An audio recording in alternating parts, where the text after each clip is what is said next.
আজকে অধিবৃত্ত এই চ্যাপ্টারের সংক্ষিপ্ত এর প্রবলেমগুলোকে নিয়ে আলোচনা করব। দেখো, সংক্ষিপ্ত একটা দেখো, নিম্নলিখিত অধিবৃত্তের অক্ষ,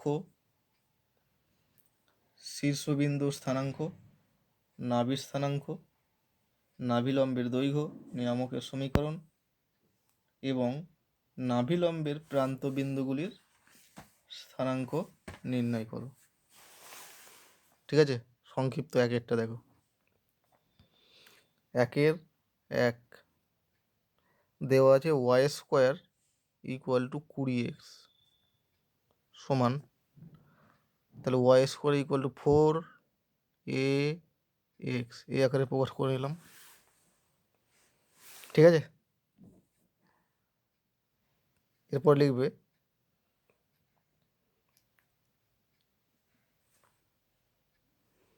ইহা y² = 4ax y² = 4ax আকার বিশিষ্ট।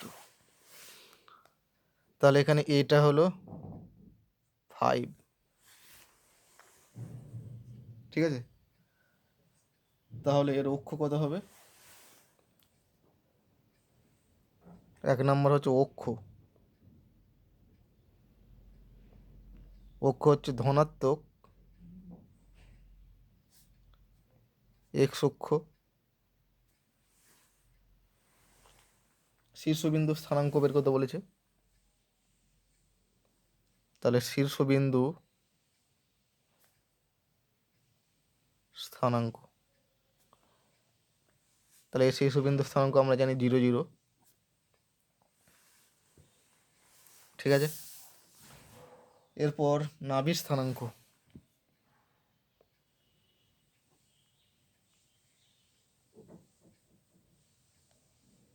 নাভির স্থানাঙ্ক হয় a0, তার মানে এখানে হবে 5 0। নাভিলম্বের দৈর্ঘ্য,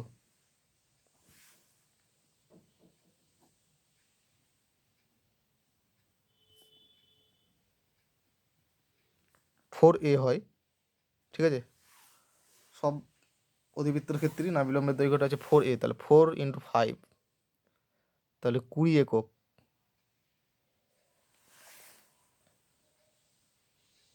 নিয়ামকের সমীকরণ,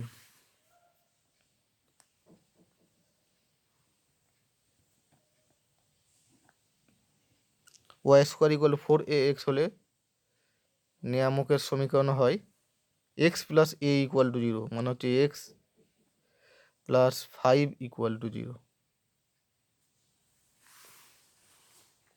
আর নাভিলম্বের প্রান্তবিন্দু দুটির স্থানাঙ্ক, নাভিলম্বের প্রান্তবিন্দু দুটির স্থানাঙ্ক,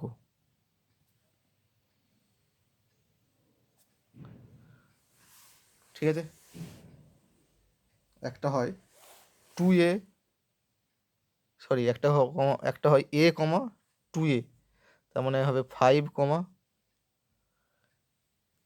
10, এবং আরেকটা হবে a, -2a, তার মানে 5, -10।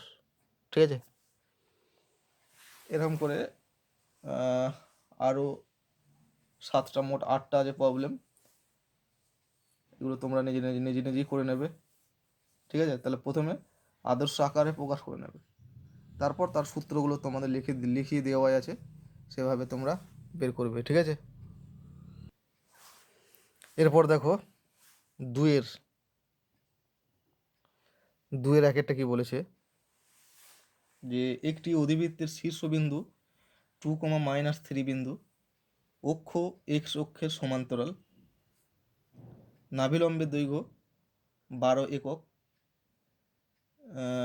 তাহলে অধিবৃত্তটার সমীকরণ নির্ণয় করো।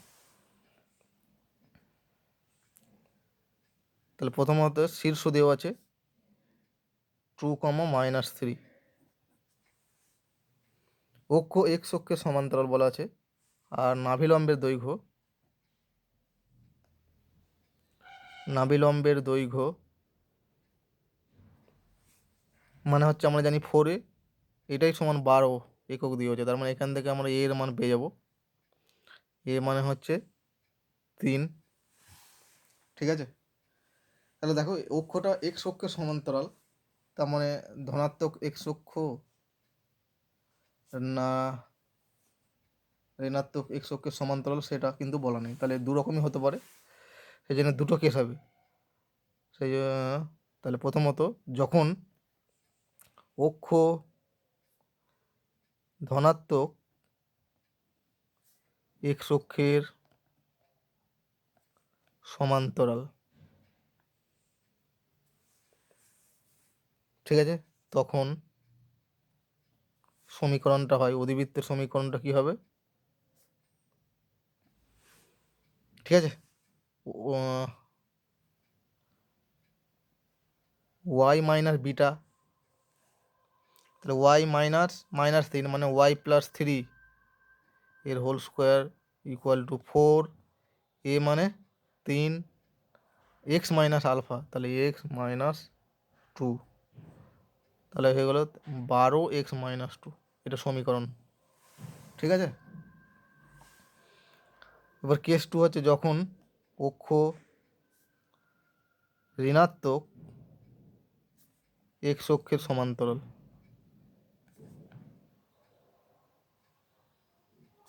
তখন সমীকরণ হয়। ঠিক আছে, ওয়াই মাইনাস বিটা মানে ওয়াই প্লাস 3 এর হোল স্কোয়ার শীর্ষবিন্দু, ঠিক আছে, আলফা মানে 2 আর বিটা ইকুয়াল টু -3, তাহলে ওয়াই মাইনাস বিটা এর হোল স্কোয়ার ইকুয়াল টু -4 এ এক্স মাইনাস আলফা মানে এক্স মাইনাস 2, তাহলে ইকুয়াল টু হয়ে গেলো -12 এক্স মাইনাস 2। ঠিক আছে, এইভাবে করতে হবে।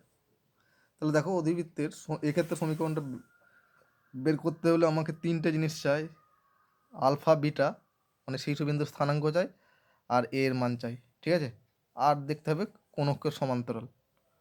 এই কটা পয়েন্ট জানতে পারলে আমরা অধিবৃত্তটার সমীকরণ আমরা পেয়ে গেলাম। ঠিক আছে, 2 কি বলেছে দেখো, একটি অধিবৃত্তের শীর্ষ এবং নাভির স্থানাঙ্ক যথাক্রমে 1,2 ও -1, -2, তাহলে অধিবৃত্তটার সমীকরণ নির্ণয় করো। ঠিক আছে, তোমরা এটা নিজেরাই করবে।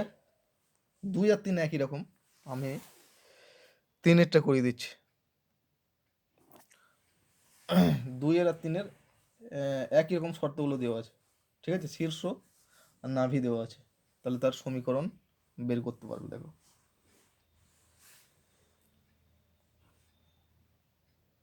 ঠিক আছে, চিত্রটা আঁকি একটু। এটা ধরো অধিবৃত্তটা, শীর্ষ মানে এই বিন্দুর স্থানাঙ্কটা দেওয়া আছে 2,3। ঠিক আছে, আর নাভি হচ্ছে 2,-1, এস হচ্ছে নাভি 2,-1।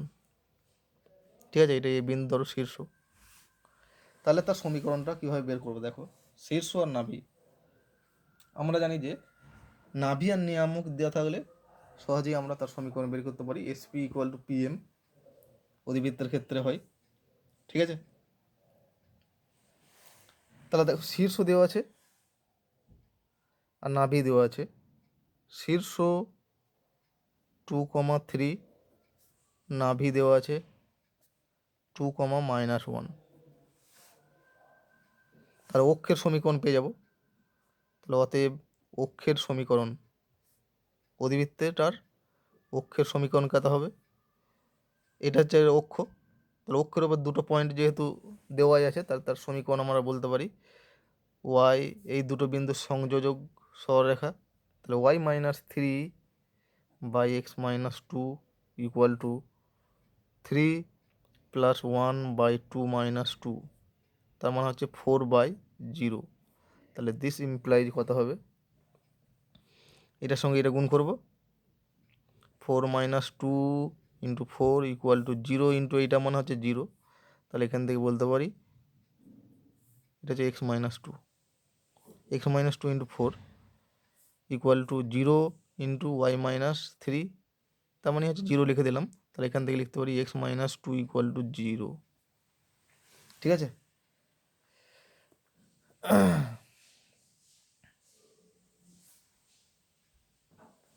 এখন দেখো এই পয়েন্টটা বের করবো, অক্ষ নিয়ে আমাকে ছেদ বিন্দু, এই জেড বিন্দুটা বের করবো। ঠিক আছে, ধরি অক্ষ ও নিয়ামকের ছেদ বিন্দু এটা সমান পি কিউ ধরে নিচ্ছি। ঠিক আছে, তাহলে এখন এই জেড বিন্দু আর নাভির মধ্যবিন্দু হয় এ, তাহলে অতএব আমরা বলতে পারি পি প্লাস 2/2 ইকুয়াল টু 2 এবং কিউ মাইনাস 1/2 ইকুয়াল টু 3। তাহলে এখান থেকে কত পাবো, পি ইকুয়াল টু পেয়ে যাব 2 এবং কিউ ইকুয়াল টু পাচ্ছি 3 2 6 1 7। তাহলে আমরা পেয়ে গেলাম অক্ষ নিয়ামকের ছেদবিন্দু। তাহলে অতএব পি কিউটা পেয়ে গেলাম। তার মানে অক্ষ ও নিয়ামকের ছেদবিন্দু হচ্ছে 2,7। ঠিক আছে, আমাদের টার্গেট হচ্ছে নিয়ামকের সমীকরণ বের করা। ঠিক আছে,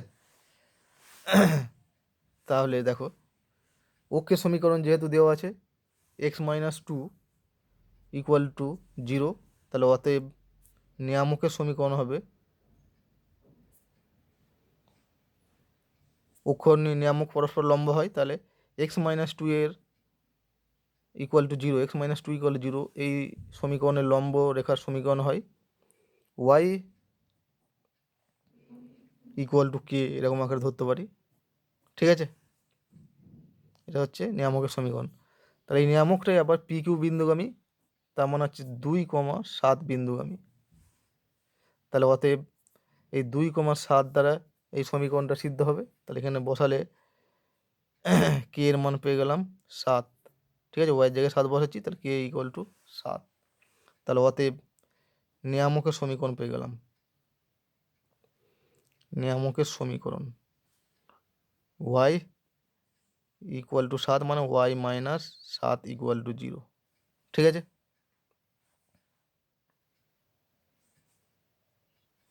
তাহলে আমাদের যে দুটো জিনিস পাওয়া দরকার, নিয়ামক আর নাভি দুটোই পেয়ে গেছি কিন্তু।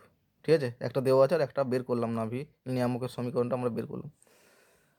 ঠিক আছে, এবার ধরি অধিবৃত্তের ওপর যে কোনো বিন্দু, অধিবৃত্তের ওপর যে কোনো বিন্দু পি যার স্থানাঙ্ক হচ্ছে এক্স ওয়াই। তাহলে অতএব এসপি পি বিন্দু থেকে নিয়ামকের ওপর যদি লম্ব টানি, তাহলে লম্বের পাদ বিন্দুটাকে যদি এম বিন্দু ধরি, তাহলে এসপি ইকুয়াল টু হয় পি এম। ঠিক আছে, এটা হচ্ছে অধিবৃত্ত হওয়ার শর্ত। তাহলে এসপি মানে নাভি থেকে ওই এক্স ওয়াই বিন্দুর দূরত্ব, তার মানে হচ্ছে নাভির স্থানাঙ্ক আমরা পেয়ে গেছি 2,-1, তার মানে এক্স মাইনাস টু এর whole square plus y plus 1 এর whole square equal to x y বিন্দু থেকে নিয়ামকের ওপর দূরত্ব হয় ওয়াই মাইনাস 7 তার mod by root over 1 square plus 0 square. ঠিক আছে, এটার রুট এদিকে এটা। এবার উভয় পক্ষে বর্গ করি, এক্স মাইনাস টু এর whole square plus y plus 1 এর whole square equal to y minus 7 এর হোল স্কোয়ার। ঠিক আছে, এবার ক্যালকুলেশন করব, x square minus 4x plus 4 plus y square plus 2y plus 1 equal to y square minus 14y plus 49। ঠিক আছে, Y square কেটে দিলাম, তাহলে এক্স স্কোয়ার মাইনাস 4x 4 একে 5 আর এইদিকে আছে 44, তার মানে 5 কেটে গেলে 49 আছে, এদিকে হচ্ছে 5, তাহলে 5 কেটে দিলে হয় 44। আর এই 14yটাকে এদিকে নিয়ে আসছি, ঠিক আছে, এইদিকে 2y আছে, তাহলে 16y ইকুয়াল টু হয় 44। এটাই হচ্ছে অধিবৃত্তটার সমীকরণ। তাহলে আমাদের মেন টার্গেট হবে কিন্তু এই দুটো জিনিসকে বের করা, ঠিক আছে, নাভি আর নিয়ামক দুটো জিনিস যদি পেয়ে যাই তাহলে তার সমীকরণ আমরা ইজিলি বের করতে পারি। ঠিক আছে, এরপর 3-এরটা তোমরা নিজে নিজেই করবে। 4-এরটা দেখো, 4-এর 1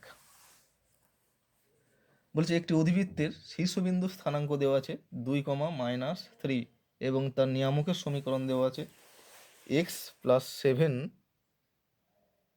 ইকুয়াল টু 0। তাহলে অধিবৃত্তের সমীকরণ নির্ণয় করো।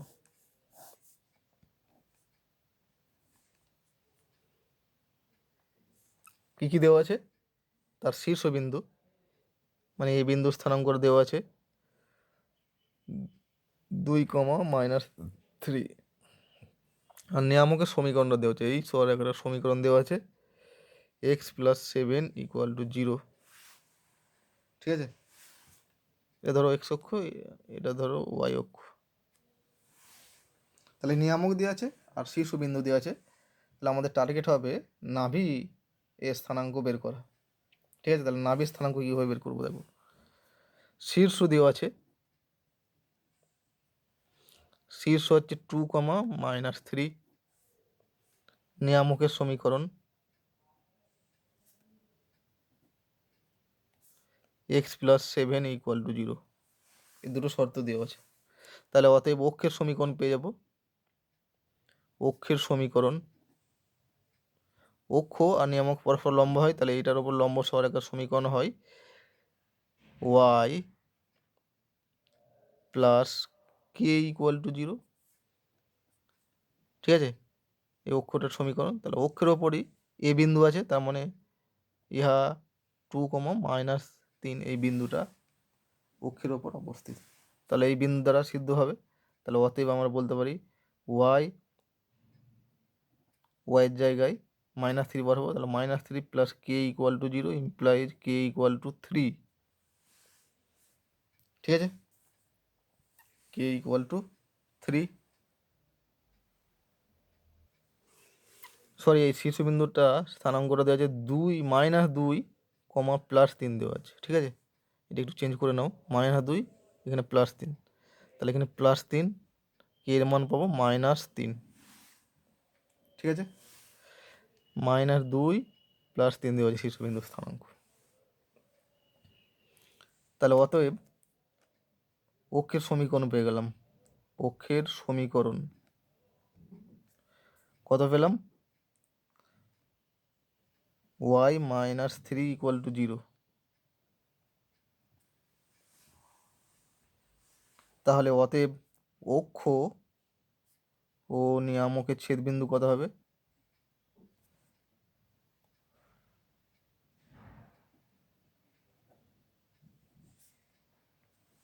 ঠিক আছে, অক্ষ ও নিয়ামকের ছেদবিন্দু, নিয়ামকের সমীকরণ এইটা x+7 ইকুয়াল টু 0 আর অক্ষের সমীকরণ হচ্ছে y-3 ইকুয়াল টু 0। তাহলে অক্ষ ও নিয়ামকের ছেদবিন্দু এইটা, এই বিন্দুটা পাবো কী করে? এই দুটো সমীকরণ সমাধান করলে, এইটা আর এই দুটো সমীকরণ সমাধান করলে এক্স আর ওয়াইয়ের যে মান দুটো পাবো সেটাই হয়ে যাবে অক্ষ ও নিয়ামকের ছেদবিন্দু। ঠিক আছে, তাহলে এই দুটো যদি সমাধান করি কত পাবো? এক্সের জায়গায় দেখো x+7 ইকুয়াল টু 0, তাহলে এখান থেকে পাচ্ছি x ইকুয়াল টু পাচ্ছি -7 আর y-3 ইকুয়াল টু 0, এখান থেকে y এর মান পাবো 3। তাহলে অক্ষ ও নিয়ামকের ছেদবিন্দু এই দুটো সমীকরণকে যদি সিদ্ধ করি তাহলে এক্সের মান পাবো -3 আর ওয়াইয়ের এক্সের মান পাবো -7 আর ওয়াইয়ের মান পাবো 3। ঠিক আছে, তাহলে অক্ষ ও নিয়ামকের ছেদবিন্দু পেলাম -7, 3। এখন এই বিন্দুটাও পেয়ে গেলাম, জেড বিন্দু পেয়ে গেলাম। এবার শীর্ষবিন্দু আর জেড দুটো তাহলে জানা হয়ে গেল। তাহলে এখন নাভির স্থানাঙ্ক বের করব। ঠিক আছে, তাহলে ধরো নাভি এর স্থানাঙ্ক ধরো এ বি। তাহলে অতএব এই এস মানে নাভি এবং এই জেড এই দুটো বিন্দুর মধ্যবিন্দু হয় শীর্ষবিন্দু মানে এ বিন্দু, তাহলে অতএব শর্তানুসারে কী পাচ্ছি, এ -7/2 ইকুয়াল টু পাচ্ছি -2 এবং বি +3/2 ইকুয়াল টু পাবো 3। তাহলে দিস ইমপ্লাইজ এর মান পাবো কত, -4 + 7, এ মানে এ মান হচ্ছে 3, এখান থেকে পাবো বি এর মান 3। তাহলে অতএব নাভি স্থানাঙ্ক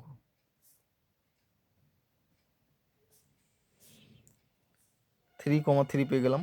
তাহলে নাভি পেয়ে গেলাম আর নিয়ামক তো দেওয়াই আছে। ঠিক আছে, তাহলে আমরা দেখো কীভাবে বের করলাম। আমরা টার্গেটের দিকে পৌঁছে গেছি। ঠিক আছে, নিয়ামকের সমীকরণ দেওয়া আছে, নাভিটা বের করলাম। তাহলে সহজেই এবার অধিবৃত্তের সমীকরণ পেয়ে যাব। তাহলে এখন লিখবে অধিবৃত্তের ওপর, ধরি অধিবৃত্তের ওপর যে কোনো বিন্দু পি যার স্থানাঙ্ক হচ্ছে XY। ঠিক আছে, এবং পি বিন্দু থেকে নিয়ামকের ওপর অঙ্কিত লম্বের পাদবিন্দু এম, তাহলে SP ইকুয়াল টু হবে PM। ঠিক আছে, তাহলে SP মানে এস থেকে পি বিন্দু দূরত্ব, তাহলে x -3 এর হোল স্কোয়ার প্লাস y -3 এর হোল স্কোয়ার তার রুট ইকুয়াল টু PM মানে XY বিন্দু থেকে নিয়ামকের ওপর দূরত্ব মানে x +7 তার মড বাই √1² + 0²। এবার এটাকে বর্গ করব, ক্যালকুলেশন করব তারপর। ঠিক আছে, সিম্পলিফিকেশন করলেই আমরা পেয়ে যাব।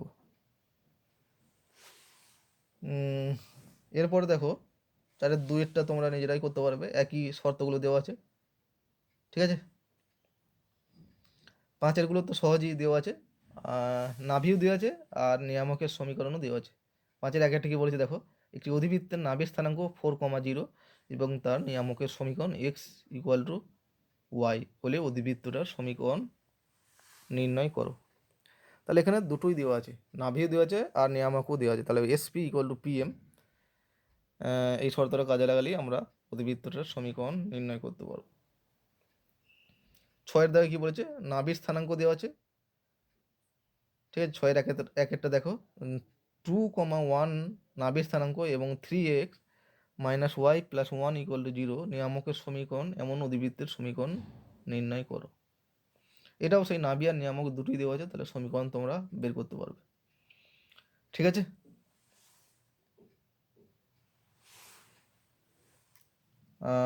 এরপর 7-এরটা তোমরা নিজেরাই চেষ্টা করবে। 8-এরটা দেখো কি বলেছে। ঠিক আছে, 8-এরটা বলেছে একটি গতিশীল বিন্দু P এর স্থানাঙ্ক 2t² + 4, 4t + 6 হলে P বিন্দুর সঞ্চারপথ একটি বৃত্ত। ঠিক আছে, তাহলে P বিন্দুর স্থানাঙ্ক মনে করো HK, তাহলে H সমান, আমি এটা শর্টকাটে করে দিচ্ছি, শুধু হিন্টসটা দিয়ে দিচ্ছি। তাহলে H সমান কত পাবো, 2t² + 4 আর K 4t + 6, তাহলে P বিন্দুর সঞ্চারপথ বের করতে হবে। ঠিক আছে, এখানে টিটা কিন্তু প্যারামিটার, তাহলে টিটাকে এলিমিনেট করব কীভাবে দেখো, টিটা এখানে এলিমিনেট করলে পাবো টি এর মান কত পাবো, K -6/4, এই টি এর মানটা নিয়ে এখানে পাঠাবো। H - 4 = 2t² মানে হচ্ছে 2, টি মানে হচ্ছে K -6 এর হোল স্কোয়ার বাই 16 হয়ে যাবে। ঠিক আছে, টি এর জায়গায় বসালাম কত, K -6/4। তাহলে দেখো এইচকে দিয়ে একটা সমীকরণ পেয়ে গেলাম, টি এলিমিনেট করলে এইচকে দিয়ে একটা সমীকরণ পেয়ে গেলাম। তাহলে অতএব সঞ্চারপথ কার বের করতে বলেছে, পি বিন্দুর মানে এইচকে বিন্দুর, তাহলে অতএব এইচকে বিন্দুর সঞ্চারপথ কত হবে, এইচের জায়গায় এক্স বসাবো, তাহলে x - 4 এর হোল স্কোয়ার = 2 ইন্টু কে জায়গায় y বসাবো, y - 6 এর হোল স্কোয়ার বাই 16। এবার কিছুটা ক্যালকুলেশন করে নিতে হবে, 8, তাহলে y - 6 এর হোল স্কোয়ার, এটা স্কোয়ার নেই। ঠিক আছে, = 8 এক্স মাইনাস ফোর, এটাই হচ্ছে পি বিন্দুর সঞ্চার পথ। তাহলে পি বিন্দুর সঞ্চার পথ একটা বৃত্ত হয়ে গেল, ঠিক আছে। তাহলে ইহা একটি বৃত্তের সমীকরণ, এটি লিখে দেবে। এটাই দেখাতে বলেছে, দেখাতে বলেছে যে পি বিন্দুর সঞ্চার পথ একটি বৃত্ত দেখাও। এরপর 9টা তোমরা নিজেরাই করে নেবে একই রকমভাবে। ওখানে থিটাটাকে এলিমিনেট করবে, ঠিক আছে। এরপর দেখো 11, 10এরটা নিজেরাই করবে, 11টা আমি করে দিচ্ছি। 11 কি বলেছে দেখো, প্রমাণ করো যে y square equal to 4ax অধিবৃত্তের শীর্ষবিন্দু দিয়ে অঙ্কিত জ্যাসমূহের মধ্যবিন্দুর সঞ্চার পথ হয় y square equal to 2ax অধিবৃত্ত, ঠিক আছে। এরকম একটা অধিবৃত্ত দেওয়া আছে, ঠিক আছে।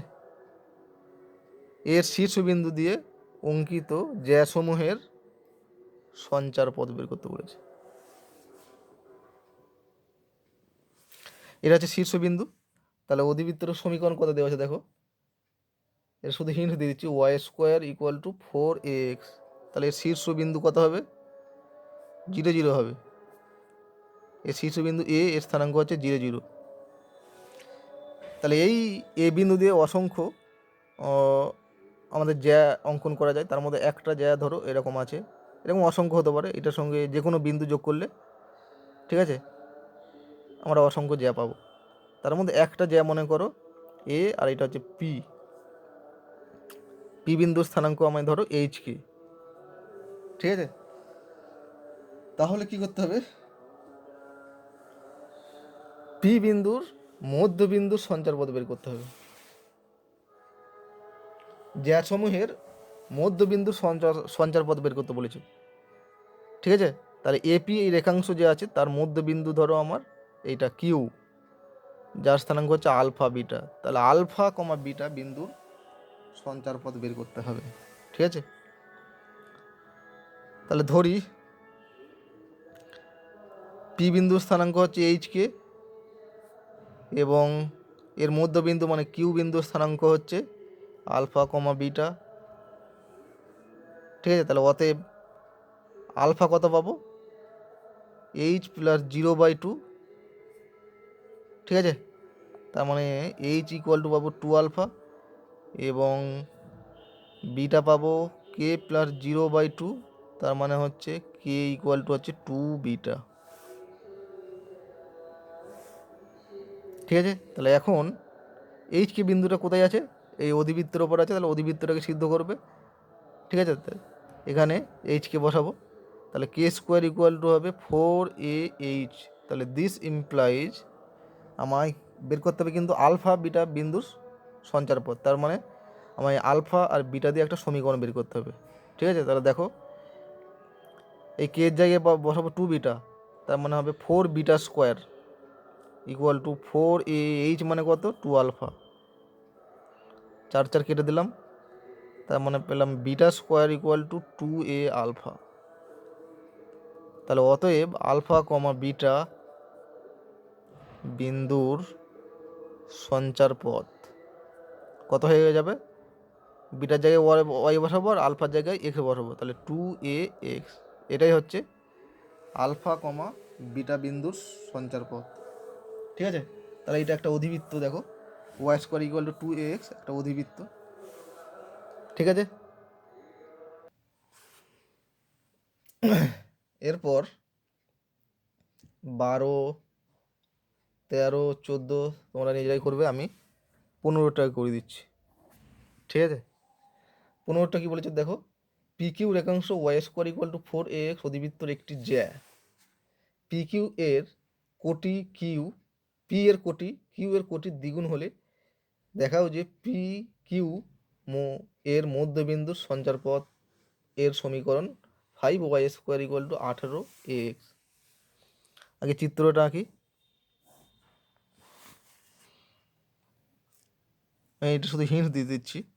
অধিবৃত্তের সমীকরণটা কত দেওয়া আছে, Y square equal to 4ax, ঠিক আছে।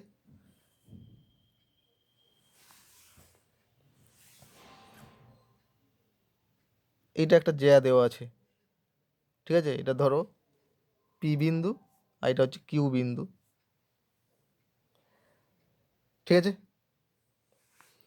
একটা শর্ত দেওয়া আছে, দেখো শর্তটা দেওয়া আছে যে পি এর কোটি কিউ এর কোটির দ্বিগুণ। তাহলে ধরি পি বিন্দুর স্থানাঙ্ক x2, 2y1, তাহলে অতএব কিউ বিন্দুর স্থানাঙ্ক কত হয়ে যাবে x1, y1, কারণ পি বিন্দুর কোটিটা দেখো 2y1 আর কিউ বিন্দুর কোটি হচ্ছে y1, এর দ্বিগুণ, এই শর্তটা আমরা দেওয়া আছে, সেই জন্য এরকম আকারে ধরলাম। ঠিক আছে, না হলে কিন্তু ধরতে পারতাম না। এটা যা হবে কিউ এর কোটি যা হবে পি এর কোটি তার দ্বিগুণ হবে, কিন্তু ভুজ সম্বন্ধে কিছু বলা নেই, সেই জন্য দুটো আলাদা ধরেছি, একটা x1 ধরেছি, একটা x2 ধরেছি। ঠিক আছে, এর মধ্যবিন্দু সঞ্চার পথ বের করতে বলেছে। ঠিক আছে, এর মধ্যবিন্দু ধরো আলফা বিটা, পি কিউ এর মধ্যবিন্দু ধরো আলফা বিটা, তাহলে অতএব আলফা কত পাবো